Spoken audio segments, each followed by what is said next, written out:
People criticize oil for everything from global warming to cancer. But it's time to stop. Humans have used oil for hundreds of years without issue. If there was anything bad about it, we'd know by now. For example, people used to blame gasoline for creating harmful pollution. Yet when people actually took the time to research the problem, they found it was the lead added to gasoline that made vehicle emissions harmful. Take the lead out of the fuel, boom, problem solved. Emissions so clean you could feed them to babies.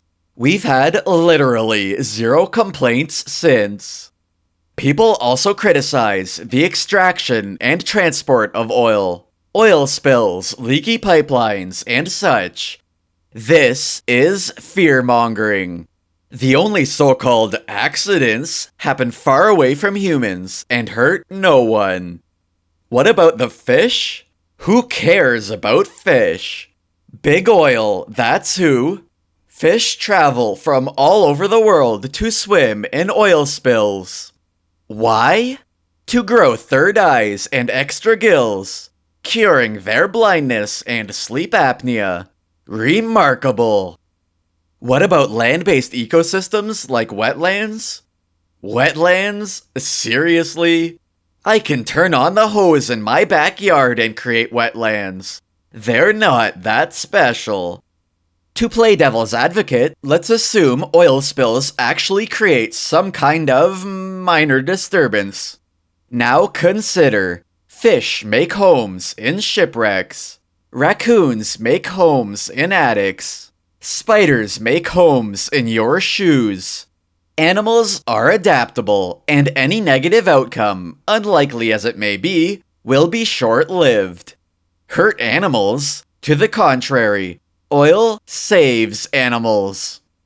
The same people who criticize oil are constantly saying we should reduce, reuse, and recycle. To reduce waste, everything should be used to its fullest potential. Oil is composed of dead microorganisms, their tiny little corpses packed full of energy. We didn't kill them, they're just sitting there. It would be wasteful not to burn them. We have a moral and ethical obligation. But no, let's cut down another forest or dam another river. If we don't burn oil, we might as well end organ donation too. I'm sorry, little Timmy, you desperately need a new heart, but we suddenly decided reusing things is bad. It doesn't matter little Bobby died from eating one too many Tide Pods and his perfectly good heart is just sitting there. When you get to hell, tell little Bobby his Tide Pod tasting videos didn't get any views. What a loser. The fact of the matter is, oil is one of the most regulated industries on Earth. No corporation would risk back-breaking fines or CEOs going to jail. Being responsible saves money. They are financially incentivized to be as safe as possible. It makes no logical, ethical, or financial sense to break the rules. What about bribery? Silly goose. Bribery is illegal. Besides being completely safe, oil creates jobs that support families and puts food on tables. Oil jobs pay much more than minimum wage too, because oil companies care. The taxes on oil pay for hospitals and schools, allowing communities to flourish. The clothes you're wearing? Yeah, they're probably made of oil. In fact, there are many more things we can thank oil for. Plastics? Yeah, that's oil. Packaging, sippy cups, toys, and credit cards, to name a few. What else is oil? Cosmetics, non-stick pans, asphalt, contact lenses, surfboards, artificial limbs. The list goes on. Without oil, say goodbye to all of them. No more roads. No more happy children. Your food will get stuck to pans. Amputees will suffer needlessly.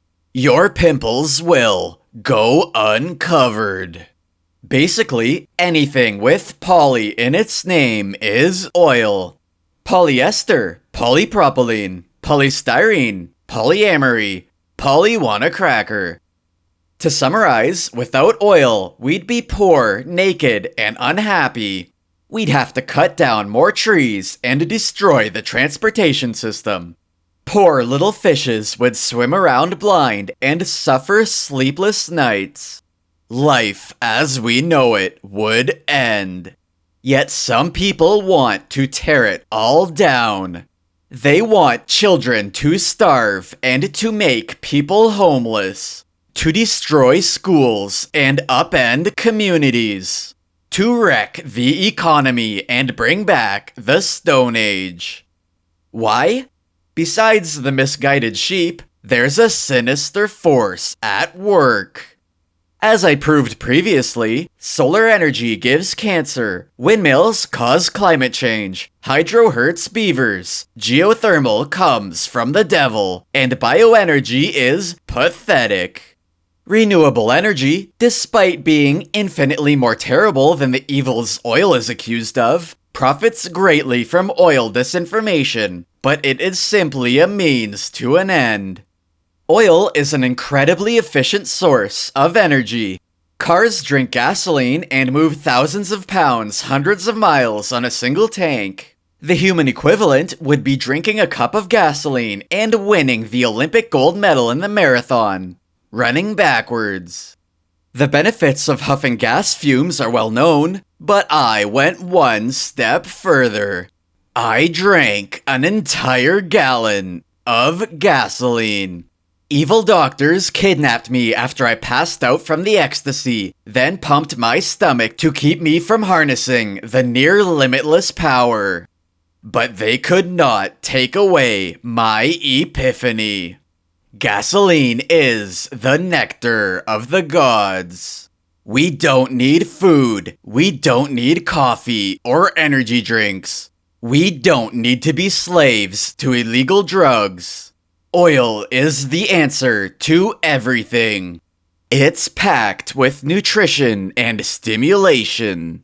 We could end world hunger, cure ADHD, anxiety, and depression, end criminal drug cartels, and bring balance to the force. But they don't want us to. Too many corporations profit from keeping us down, medicated, and abused. Food companies, coffee shops, big pharma. Their existence depends on our suffering. We could be free, but they would profit a little less. An unacceptable outcome. They don't want you to know the truth. They want to keep you down. Do not let them win. It's time we stop blaming oil for everything and start thanking it instead. Without oil, our lives would be immeasurably worse. With oil, we can learn what it means to be free. We can break the chains of our corporate overlords, claim our human inheritance, and earn our place among the stars. Hook up a pipeline straight to my veins because I'm going all in. Thank you, oil.